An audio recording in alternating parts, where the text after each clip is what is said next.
Hello there, everyone. It's Andre again with another gig vlog, I guess. Um, yeah, and I've had several different things on my mind that I've wanted to just talk about, and again, more or less get it. I guess give myself the therapeutic release that I need, as well as be able to say something that's possibly insightful for somebody else that could help them along. So there's that. Now,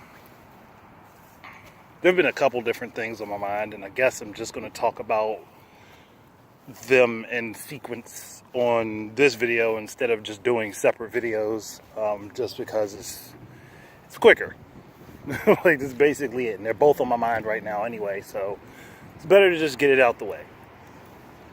So the first thing I'm going to talk about, because it kind of sort of relates to the other thing anyway, is people and the energies that they have and give off. And I'm a person that believes in that stuff. And mostly because I've seen the effects of it. Now, I'm not talking about in like the mystical sense where it's like the ancient Chinese secrets and all that stuff, but people give off different energies. Everyone has their own energy that they give off. Some of us give off very similar energies, which is why we can be in tune with each other, or we can get along with each other very well, is because we give off a very similar energy. But then there are some people where we can get along with somebody, like there may be a middleman between two people that can't get along with each other. And that middleman may just have aspects of their energies that matches both of those people. And that's why I say everyone has their own energy. Like, we all have similarities in our energies, but then we all have massive differences. And people who have extreme differences in their energies likely can't get along with each other, likely won't be able to stand each other. And that can cause chaos and resentment and a lot of different other things. And it's something I guess learned more about recently. Like, it's been something that I've thought about before. Like, but there are so many different ways that you can interpret a person's energy. Like, with me, with the energies that I feel off of people when I meet them, when I'm around them, it usually gives me an impression of about what the person is on the inside of themselves. And that is usually how I determine whether or not I can be around someone. And there are just some people that I shouldn't be around, and just like they shouldn't be around me, because we just oppose each other that way. Whether or not there is ill will involved, like we could just literally just oppose each other on that particular level, and that will cause problems. So, and again, I pick up on everyone's energies around me because I've always been in tune with that type of stuff. I've always taken notice of those types of things. Like, and I can usually figure things out about a person before they know I figured something out about them. I'm not always going to say anything, because a lot of time it isn't my place to say anything. But if I do pick up on energies about a person and I can't stand being around them, I'm going to do things to separate myself from that energy. Like, and that's the thing I think is built into most people, whether they realize it or not. Like, you will do things to separate yourself from the energy of another person that you don't want to be around, or sever an energy that you're connected to. Whether you realize it or not, you will do things that are to sever you from that energy. And those could be good things, those could be bad things. Like, but you will act on it, whether it's conscious or subconscious. Me, I'm more conscious about it, but there are times where it could be a subconscious thing with me, and I haven't realized it yet.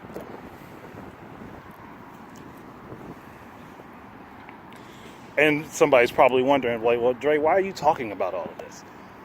Well, I was thinking about the recent positive changes I have made to myself, as well as a lot of negative changes and things that I have made to myself before that have put me in a situation I don't want to be in. But then I look at the positive changes I make, and I think about whether or not those positive changes will get me to where I want to be or get me the outcome I want. And I would assume, for the most part, yes. There are some things, however, that are just going to be out of my control that I don't really have a say in. And I've realized, though, for a long period of time, and again, this is more or less linked to the fact that I have depression. Didn't realize it for the longest time, but I was like deep in it. But that, holding on to that and not realizing what it was, disabled me from being able to adjust myself in a way that I could handle it. Now that I know what it is and I know what triggers me to do certain things, even if those are things that I really truly don't want to do, and I internally, when I'm doing something I know I don't want to do, I'll be screaming at myself. The outside of me will be doing everything as if it's a desire, but the inside of me will be sitting there screaming like, you don't want to do this. You know you don't want to do this. Don't do this. Don't go through with this action. And there have been some cases where the inner voice has been screamed loud enough where I have stopped. But there are other times where that negative influence that was in me had been so strong that voice got drowned out. And it's not as if I'm unaware of it. I know it's there. But again, negative thoughts, if you are steeped in them and you're constantly steeped in them, you're going to listen to them eventually. And that's something that it took me a long time. Even though I understood these things, it took me a long time to fully grasp. And that's why I've been trying to be more positive and think in a more positive manner, trying to keep my head up and my eyes forward to my goals and my aspirations. And sometimes I'll get hit with a bout of negative thoughts, and I'm just like, I need to stop for a moment and I need to reset. And it's hard to do that. It is very hard to do that. Not because I'm incapable of doing it, but because I've gone without doing it for so long that the practice of it has been difficult. So until I'm more used to regularly just bouncing myself back. And again, I'm very capable of bouncing back and doing things that I can be proud of as a person. Like when you are steeped in negativity, you will do things that you feel you are morally opposed to. And it's not just something you did because you felt like doing it. It's not something you just did because you wanted to do it. And I will agree that to a degree there has to be a part of you that wants to do it, but it's always the reasoning behind it that I feel is the catalyst for the action. And people, there will be people who argue about this day and night against this. But the reason for an action is just as important as the action itself. There's not one that's more important, because the reason for the action is what led you to take it in the first place. The action itself is only a result of the reasoning. But yes, either way, they're both as equally as important, because they're both sides of the same coin. And if you are a person that's deep in negative thoughts, you're creating negative energy. You're creating that in yourself.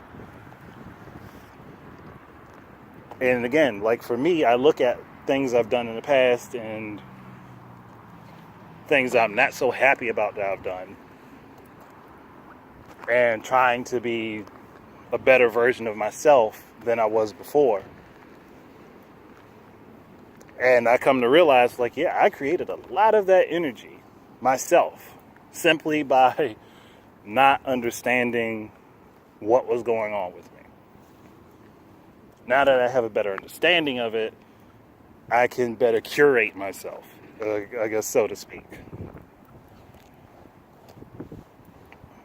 And it hasn't even been a full year out since I got the diagnosis of having depression, or realizing, like, I got the diagnosis of having major depressive disorder.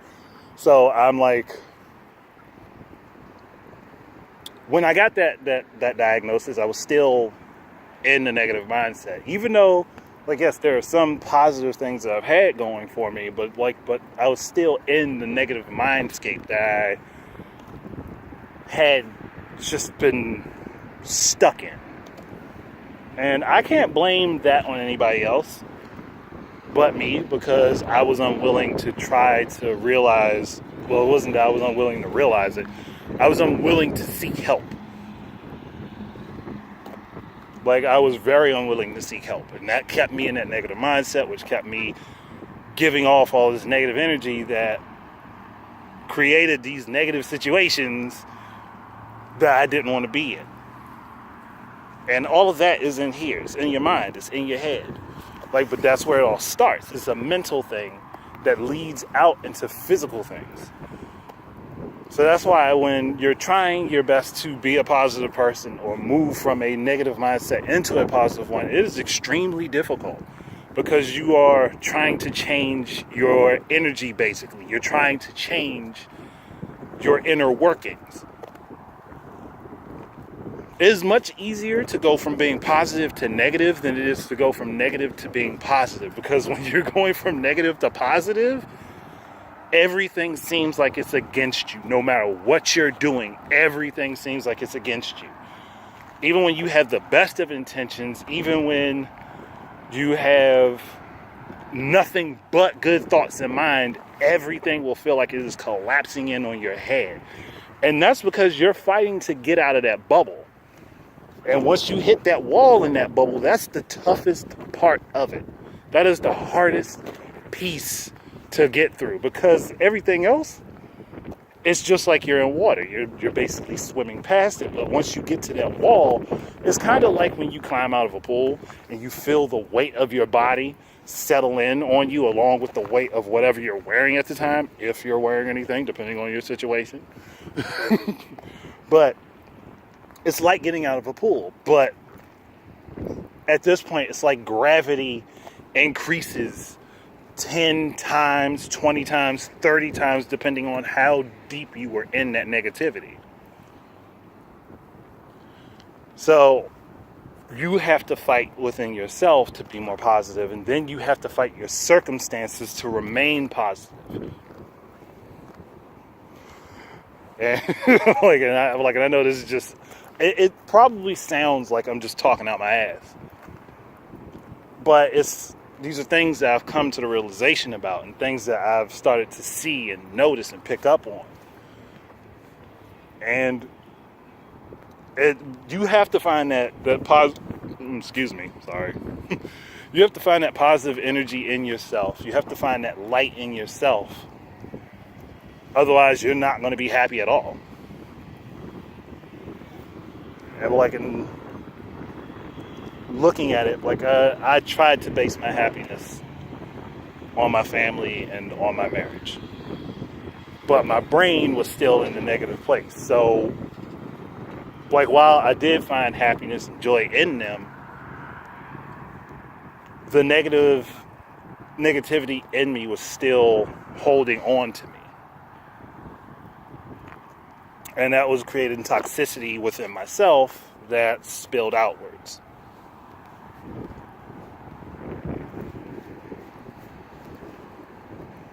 And I look at that and I'm like, yeah, sometimes I'm going to have flare-ups, because every person at some point is going to react negatively to something. Like, you can always be positive, but there's always negative aspects to everybody. Like, that's not something you can escape. The best thing that you can do is amplify your positive aspects to overshadow the negative ones. But here's the thing, though. anything that you do that's negative has a much bigger impact to people than anything that you do that's positive. And that's another thing I've had to mentally realize. Like, I had to accept. Not something I'm happy about, but have to accept it. And that leads me to going over to the other portion of the subject, which I kind of hit on a little bit. And I thought I realized when I actually hit depression, but listening to other stuff and just going over certain things like information and stuff, like, I come to realize, like, I've probably had depression since I was 11 years old. I can pinpoint when it started now. Now I know exactly when I started to fall into it. And that was after my Aunt Shirley died. Like, because she was a very positive influence in my life. And she was somebody who I talked to on a weekly basis. Just about. Like, yeah, sometimes I missed making a phone call to her, but she was somebody I talked to on a weekly basis. Like, whether it was just a short half an hour conversation just to talk to my aunt, or we sat on the phone for like 2 or 3 hours. Like, but I constantly, on a regular basis, kept up with her. Like, I don't know, it's just when I was younger, I guess I was always drawn to my aunt, because I don't know, like, I was always, like, just drawn to my aunt for some reason. Like, she was a very positive person in my life. Like, yeah, she kind of spoiled me as a little kid. Like, she would get me stuff, and, like, she didn't have to do it. Like, I was always appreciative of it. But when she passed away and I got that news, that hit me really hard. Like, extremely hard. To the point where that school year, I barely managed C-level grades. I mean, I did have some grades where I naturally just had A's or B's or whatever, just because I knew that stuff. But I barely put any effort into school that year. And I remember that. I remember that wholeheartedly. Like, I did not put effort into school that year. Like, I didn't talk to people as much as I usually did. I was more to myself. I mean, it's not like I was already an introvert in the first place, like, but I wasn't as social as I normally was. I really drew back from everyone. Like, and I very well remember that. I remember being angry at people at a funeral, and it's not like they did anything wrong. It's just because I saw them talking and maybe, like, making jokes or something. Like, they could have been talking about something happy that they remembered, and I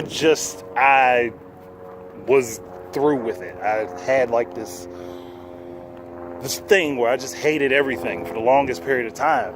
And it took me more than a year to get out of that. Like, it took into the following school year before I even started to feel normal again. Even for a moment. Sorry, I had to get my gum out. And it's just like,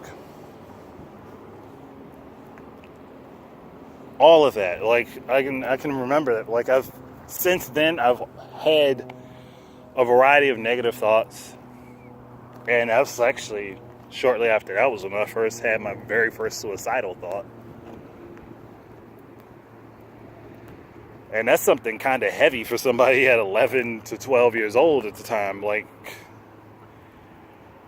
I hadn't thought anything like that before. Like, that's how big of an impact that was to me. And hell, back then, they wouldn't have been looking at kids to see if they had, like, major depressive issues, so nobody would have really noticed. So I can't blame everybody for not seeing it. Like, and I didn't know how to communicate it. I didn't know how to talk to anybody about it. And that's, I guess, why for so long I always denied the notion that I actually had depression, because I really truly didn't understand what it was. Like, but I've always known, like, something doesn't feel right. Like, I always felt like there was this, like, shadow, like this big cloud that just sat over top of me. And something that just blocked out everything, that I just couldn't feel fully happy about anything. And that's probably what led to so many bad behaviors as a teenager. And, like, while, yeah, I still did good things for people, and I was still a positive role model for a lot of kids and stuff in my neighborhood and everything, I did a lot of bad shit when I was from the age of 12 to, like, fucking 15. I did a lot of bad shit. Not the shit that people don't really know about, and I'm not going to go into detail here because it's just not the place for it. But I was a little bastard. Like, I really truly was. And, like, and yeah, it affected me in school, because, again, I wasn't putting in my best effort in school, and I knew I wasn't putting in my best effort. I just really didn't give a shit. Like, I really just truly didn't give a shit. Like, and it's not like I was failing either. That's the thing. It wasn't that I was failing. I just wasn't trying.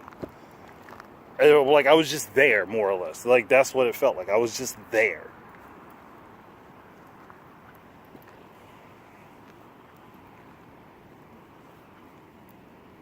And the few times I did put in effort, yeah, I did extraordinarily well. But then, for the most part, it was just like I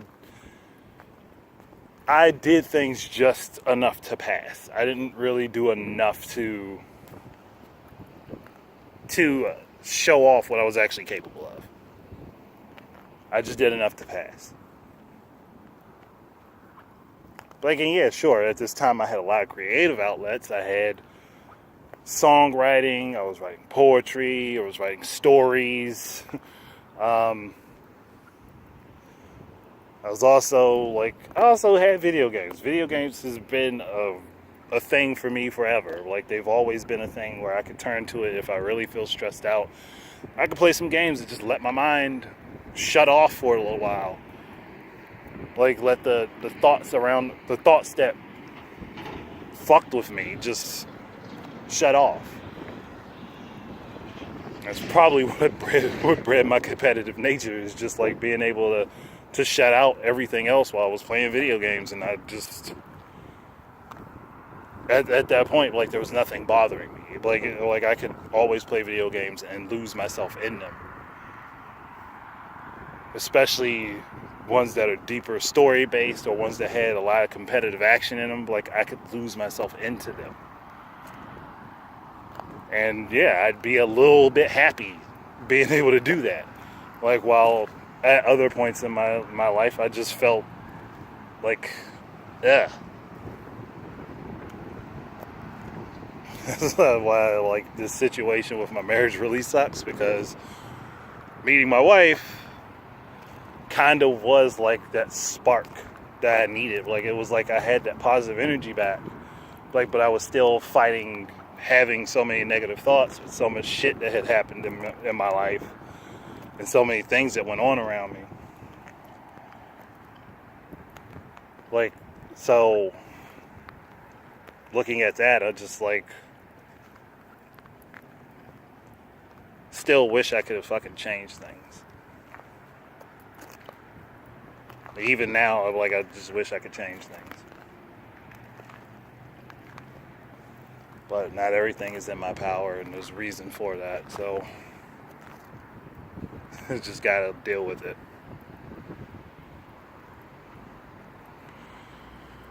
It just sucks. Because I feel like I finally figured out myself and figured my life out and my mind and everything, and then I don't have control over how things go. Like, I get to the point where my mind is not so cloudy. I can start to understand things better. And it's not like it was just for lack of intelligence or lack of intuition or anything. It's just, I can actually I can see things a lot clearer now than I could before. Like I'm like, yeah, I still have the cloudy moments, the darkness that's sitting in my mind, but I'm better able to ward that off, I should say. Because now I'm working on building my positive energy back up. I'm working on maintaining my positive mindset better. And it's just that one thing I wish I could fucking change. The one thing I wish I could fix that I don't have control over.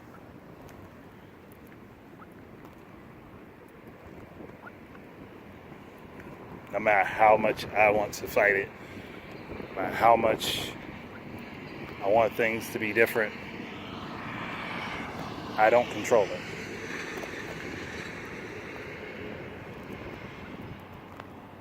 And that is fully 100% honest. Like, I majorly fucked up. Not in a singular way, in a lot of ways. Some of those ways I didn't realize. Others, I knew exactly what I did.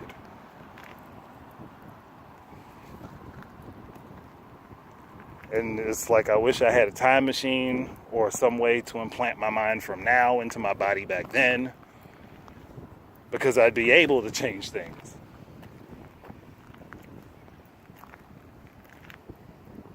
Like I'd be able to stop myself from doing things that hurt me and my family, whether I realized it or not. Like, yeah, now I can see a lot of stuff that I did wrong that I wish I just could have fucking gone back and simply just did one little thing that would have fucking fixed everything that I know would have at that particular point in time. Or maybe not said one thing that I said out of being angry that put me at odds with my wife.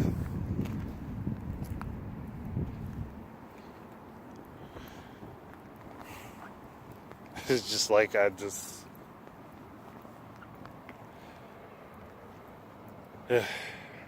walls are, I guess, as far down as I'll let them be.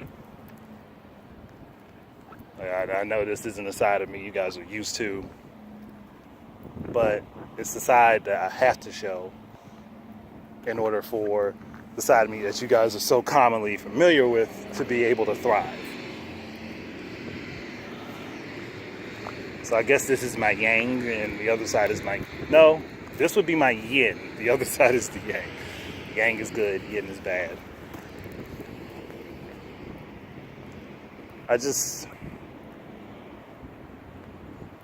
Thinking about everything that I just said, what the energies and realizing when my depression actually set in. Like, because I was always assuming it was just something that happened during my teens. It started right before my teens.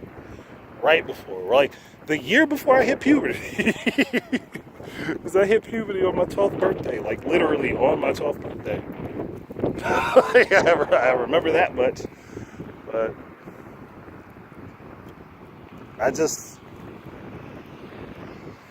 I regret a lot.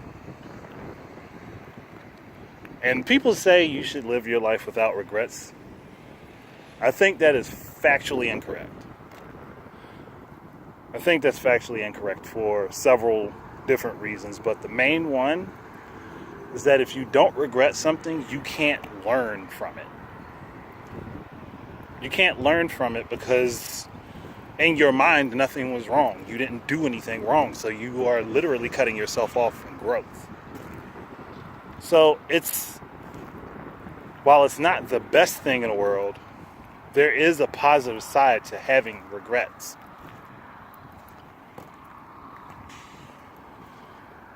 I just wish that I knew what the positive side of mine were. I can say so many different things and I can put a smile on my face, but internally there are a lot of things that are bothering me.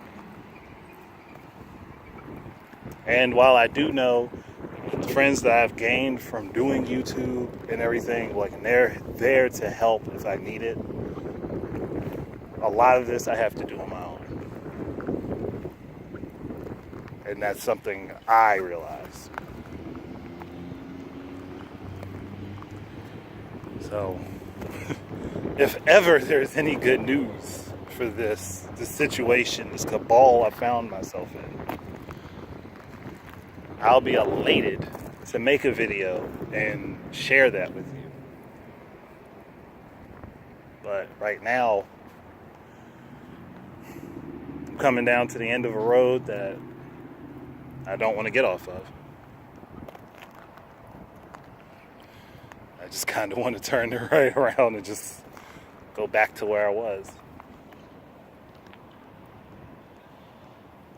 I just know I can't do it.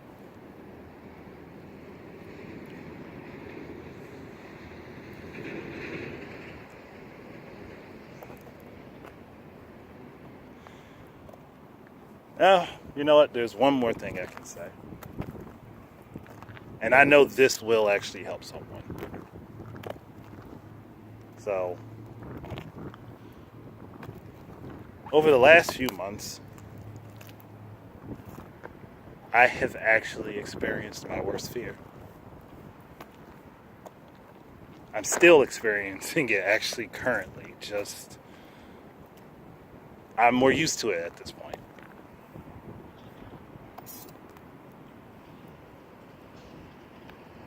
And having that experience, while it sucks, it's something I can use to push myself forward.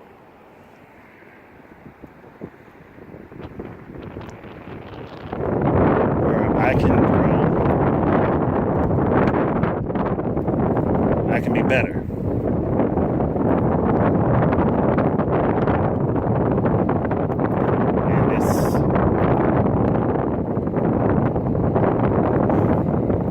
Thing that I wish I had the realization without having to have had this actually happen the way it did. Without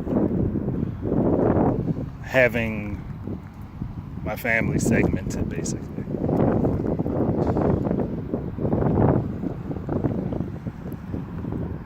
It's one of those things where I just have to run head first into that brick wall, dust myself off, and try to get back up.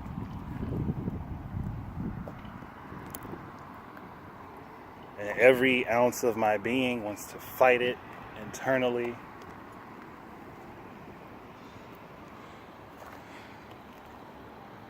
And it hurts. It feels like I'm just jabbing a knife in my own chest and just dragging it down.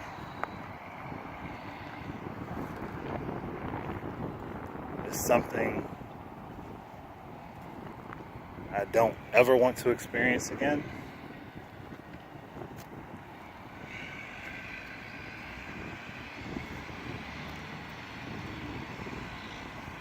And it's making it so difficult for me to just keep my mind positive. But if I don't keep positivity, and I know if I don't keep my mind positive, I know what the end result's going to be.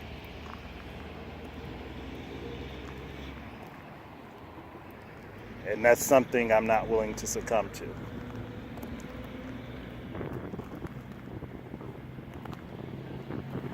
It might sound odd, but it woke me up, at least.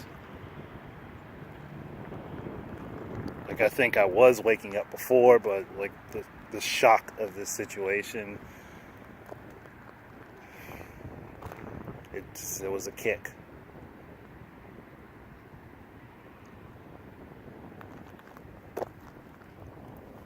It's hard to keep myself from like just falling apart too.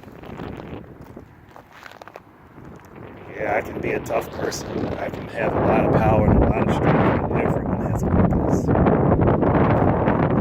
Everyone has a weakness. my weakness is the very thing I'm going through right now.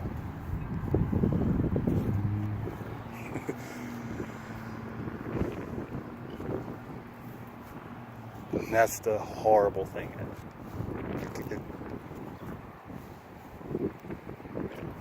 I allowed my own inner fears, along with the negative thoughts I was already having, to disable me. And I've talked about this. I talked about it in the last one, sort of. But I kept myself in that negative space. And I always worried about failing, always worried about messing up. I was always anxious of it. And now realizing that that was probably the biggest proponent of me messing up. And of things falling apart and the chances right in front of my face. So, all of that said, if there is ever a chance that I can fix things and have my family back together, I would do it. In a heartbeat. Problem is, I don't know if it'll be enough.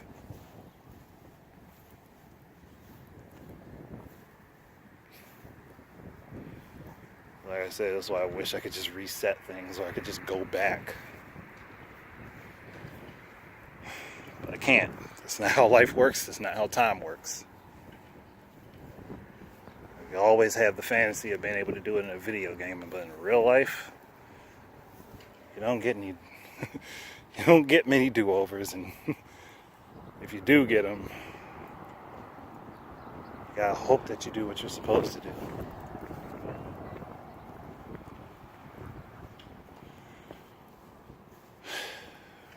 I really didn't want to do this, or let you guys hear that out of me. But just looking at how things are going for myself,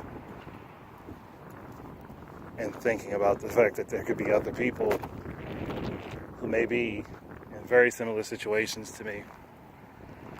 And if the possibility of one of them finding this and hearing what I have to say, and if it does anything to help them, to keep them from being in the same position as me, then it's worth doing it. Like, because I feel like I'm like humiliating myself in a way, but I know logically people understand. It's just the emotional aspect of it that doesn't agree with that. And a lot of time, I'm going to have to fight my emotional side and go with my logical side.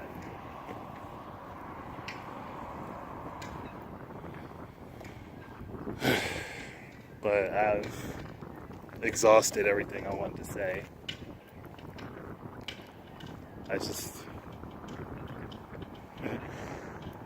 I've got to get back into work. I took a break, so I got to get back into work, and I'm already, they won't mind that I'm a little bit over, but it's better that I get back in and get my job done. It's not like my job is the hardest thing to do, but I really enjoy it, so I'm going to go back and get my work done. So